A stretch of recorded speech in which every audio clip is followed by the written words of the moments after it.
Pak Doyo almarhum dan kawan-kawan itu pernah mengadakan audiensi dengan DPRD. Terus mungkin juga dalam perjalanannya tidak ada kejelasan. Nah itu terus akhirnya ada yang telepon ke saya dari BPD Ngawen, telepon ke saya untuk membuat, ya ini saat itu belum terpikirkan wadahnya apa, tapi membuat wadah BPD tingkat Kabupaten Klaten. Nah, karena saya sendiri dan memang dari masyarakat, dari BPD bawah itu memang sudah ada kerentak seperti itu mungkin ya diawali perlu kita sampaikan bahwa BPD dari dulu itu mungkin sampai saat ini juga itu hanya dipandang sebagai pelengkap, seolah-olah hanya sebagai formalitas, karena di dalam prakteknya juga belum sesuai dengan dalam perjalanan BPD itu belum sesuai dengan tupoksi BPD yang diatur mulai dari Permendagri nomor 110 tahun 2016, kemudian ditindaklanjuti dengan Perda Klaten nomor 5 tahun 2017 dan ditindaklanjuti lagi dengan Peraturan Bupati nomor 26 tahun 2018 itu belum bisa, regulasinya belum maksimal. Jadi akhirnya saya terpanggil untuk membentuk ini dan kami 11 orang yang selanjutnya saya namakan sebagai tim 11 itu berkumpul di suatu restoran di Klaten,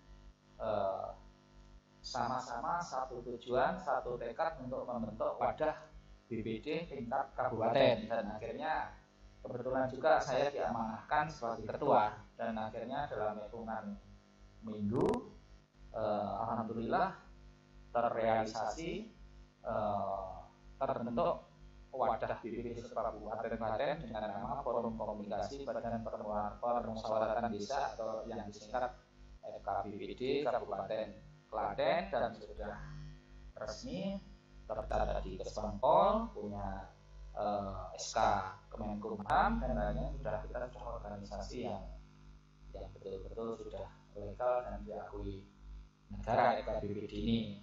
Jadi kalau ada di pertanyaannya apa yang mendasari ya intinya karena BPD ini dalam tupoksinya, dalam regulasinya belum diperlakukan sebagaimana mestinya, masih dipandang, ada orang bilang dipandang sebelah mata sebagai pelengkap dan lain-lain. Yang mendasari kami bahwa BPD ini betul-betul harus bekerja dan harus diorangkan sebagaimana yang diatur dalam perundang-undangan yang saya sebutkan tadi. Saya kira itu aja. Setelah FKBPD berdiri di tingkat Kabupaten Klaten, bagaimana respon dari masyarakat, terutama anggota BPD yang ada di desa terhadap keberadaan FKBPD Kabupaten Klaten ini? Yes, responnya sangat positif dan sangat luar biasa. Sebenarnya memang kami ini yang namanya tim 11, dan kebetulan yang saya sebutkan tadi saya sebagai ketua panitianya, itu sebenarnya hanya mewadahi, dan keinginan murni itu adalah sebenarnya dari BPD-BPD yang ada di desa-desa itu. Jadi dari BPD dari 390 desa memang punya secara keseluruhan itu punya kerentak atau punya semangat untuk maju bersama-sama. Jadi begitu kita bentuk dan terbentuk pada tanggal 27 Juni tahun 2020 itu langsung responnya positif sekali, dengan indikasi bahwa kegiatan BPD atau FKBPD yang baru berusia hitungan bulan, ya alhamdulillah dari teman-teman semua, terutama dari pengurus tingkat kabupaten maupun tingkat kecamatan, betul-betul mendukung, dan bahkan anggota-anggota di tingkat desa-desa memberikan dukungan yang luar biasa, sehingga boleh saya bilang sukses kegiatan launching, kegiatan awal untuk itu indikasi. Jadi indikasinya kegiatan awal FKBPD yaitu peningkatan kapasitas BPD itu diikuti hampir keseluruhan kecamatan. Memang ada satu kecamatan yang ini karena kesiapannya belum ada, belum bisa, atau dengan ada alasan lain yang belum bisa mengikuti. Tapi yang jelas indikasinya betul-betul sangat positif dan terbukti. Untuk sekarang Kabupaten Klaten itu dari 391 desa dan 26 kecamatan keseluruhannya sudah menjadi bagian dan menjadi anggota FKBPD Kabupaten Klaten. Selama setahun mungkin FKBPD Kabupaten Klaten berdiri, apa sebenarnya yang sudah berjalan kegiatan-kegiatan yang selama ini? Kalau kegiatannya sebenarnya banyak sekali, namun kegiatan yang sama-sama tersentuh, sama-sama menyentuh pada masyarakat dan sama-sama bisa kita lihat, kita rasakan bersama ya awalnya adalah launching itu yaitu ini apa? Pemberdayaan peningkatan kapasitas BPD seluruh Kabupaten Klaten yang luar biasa. Itu kegiatan segelong kita, launching kita di situ. Terus untuk kegiatan-kegiatan berikutnya juga banyak sekali, termasuk belum lama ini kan juga ada penyuluhan hukum di Karangnongko, Kecamatan Karangnongko. Ada juga kegiatan sosial, termasuk ya bagi-bagi rezeki kepada yang betul-betul masyarakat yang membutuhkan itu di Kecamatan Jatinom. Kemudian kegiatan sosial lainnya ada donor darah, kegiatan sosial lainnya ikut membantu musibah. Ini musibah apa namanya? Waktu banjir dulu itu di Kecamatan Wedi itu. Kegiatan lainnya juga sebenarnya masih banyak, termasuk kegiatan-kegiatan sosial lainnya yaitu ikut berperan aktif dalam penanganan COVID, membantu pemerintah. Seluruh FKBPD ini juga merupakan bagian yang ikut sebagai satgas membantu pemerintah dalam penanganan COVID-19. Terus ditambah lagi juga FKBPD yang di daerah banyak sekali yang meminta tambahan untuk peningkatan kapasitas ini dengan meminta mengajukan surat tertulis maupun lisan kepada presidium untuk diberikan tambahan pengetahuan, diberikan untuk penyuluhan atau diberikan narasumber untuk peningkatan kapasitas. Ada beberapa desa dan ada beberapa kecamatan.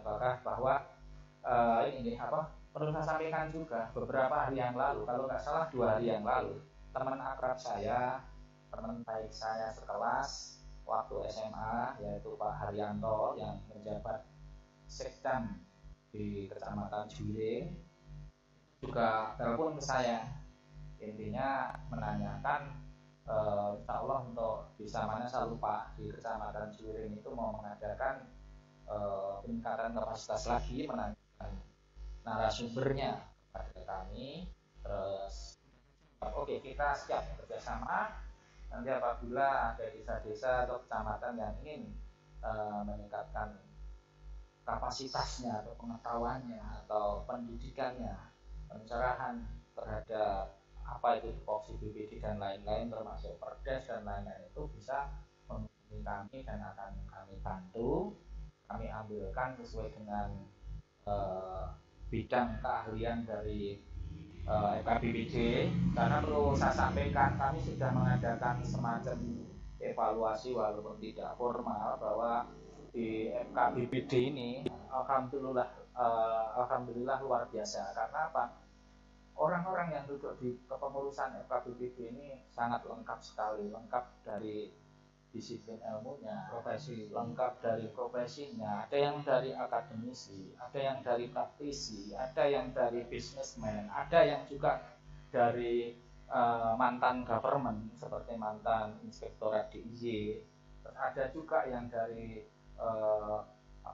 praktisi hukum. Nah, itu macam sekali. Jadi ada juga yang memang ahli di bidang penggalian dan peningkatan kapasitas desa seperti Pak Abadi misalnya, terus yang bidang hukum seperti Pak Suwadi. Ada juga yang memang bidangnya di media termasuk seperti Pak Sabarno sendiri. Wah, luar biasa. Jadi kehebatan rekan-rekan yang ada di kepengurusan FKBPD ini yang harus kami satukan dalam satu kesatuan yang punya visi dan misi yang sama, sehingga menjadikan satu kekuatan positif yang luar biasa untuk membangun desa, membangun daerah, dan membangun kecamatan. Jadi desa kita, kecamatan kita, bahkan sampai dengan kabupaten kita diharapkan bisa maju dengan peran aktif masyarakat, pencerdasan masyarakat. Nanti masyarakat dihimbau untuk aktif. Kalau sudah bisa seperti itu, kembali kepada prinsip kami, prinsip FKBPD, bahwa BPD itu adalah mitra dari pemerintahan desa. Jadi artinya apa? Ya, sepanjang pemerintahan desa itu berjalan sesuai dengan aturan yang berlaku, maka program-programnya kami instruksikan wajib BPD untuk mendukung. Namun tatkala ini yang harus hati-hati, karena mitra itu tidak boleh diterjemahkan selalu yes bos, selalu ya pak. Itu salah kalau penerjemahan begitu. Mitra yang betul itu ya saat itu mitra kita dalam hal Pemdes itu ada satu program dan dia menjalankan tugas pemerintahnya sesuai dengan peraturan yang ada, maka BPD lah harus orang nomor satu, harus orang terdepan sebab mewakili masyarakat untuk mendukung program Pemdes itu. Namun, namunnya ini, apabila ada indikasi mau bengkok atau tidak mengikuti aturan yang ada, atau ekstrimnya mau tidak betul hasilnya seperti itu, maka BPD ini sifatnya adalah preventif. Jadi mengingatkan agar mitra kita tidak terjerumus jauh. Kalau kita diam, kelihatannya wah itu enak diam, tapi justru sesungguhnya itu orang jahat kalau BPD itu diam. Tatkala ini harus tatkala ada indikasi ini harus cepat-cepat mengingatkan agar teman-teman kita atau mitra kita itu tidak terperosok lebih jauh, karena kalau terperosok lebih jauh ya kasihan.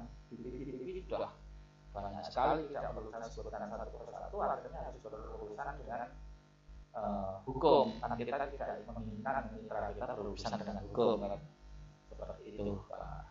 Ya, Pak Anang, saya tertarik tentang BPD yang di kesan orang mungkin hanya lembaga stempel. Kalau tadi melihat Bapak Anang cerita bahwa background anggota BPD sebenarnya adalah orang-orang yang luar biasa, mantan-mantan birokrat, kemudian pelaku ekonomi dan sebagainya. Sebenarnya itu sangat luar biasa. Tapi mengapa kesan BPD hanya sebagai lembaga stempel itu di masyarakat begitu kuat? Itu sebenarnya ada sesuatu yang salah mestinya. Itu bagaimana Pak? Jadi kita kembali, ini mungkin diawali dari rekrutmen yang salah. Kebetulan saya pegang manajer personalia, background saya seperti itu ada panduan bagaimana rekrutmen yang betul. Harus kita akui bahwa BPD itu macam-macam. BPD kepentingan, artinya apa? BPD dibentuk memang untuk kepentingan menyelamatkan orang-orang tertentu. Itu BPD kepentingan. Dan begitu juga sebaliknya. BPD ini dibentuk untuk saling menguntungkan dalam artian negatif. Ini namanya BPD kepentingan. Tapi ada juga BPD yang dibentuk asal-asalan karena mungkin tidak mau. Jadi asal mau. Artinya tidak punya kapasitas yang pas. Itu juga ada yang begini-begini ini yang akhirnya menghambat.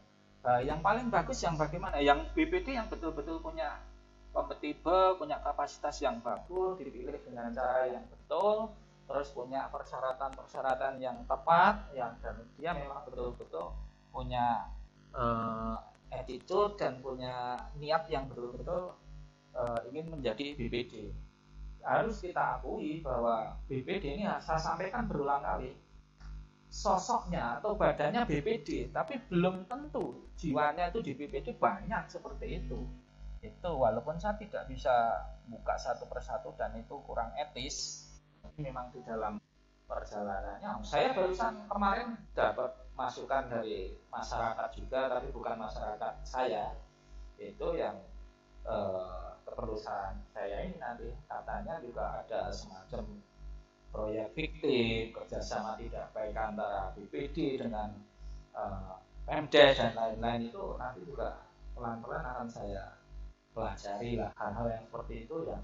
Ini kemudian kaitannya dengan BPD Setempel, ya ini saya melalui media ini saya berpesan kepada seluruh stakeholder, baik itu camat, dispermasdes, bahkan bupati, monggo kita bersama-sama untuk betul-betul regulasi BPD ini diperhatikan dan untuk betul-betul BPD ini diperlakukan dan diberi ruang dan waktu sesuai dengan peraturan yang berlaku. Dalam hal ini mengacu pada aturan yang saya sebutkan tadi, Permendagri, Perda Kabupaten Klaten, dan juga Perbuv. Lah itu betul-betul di situ itu masih banyak sekali hal-hal yang tidak dijalankan.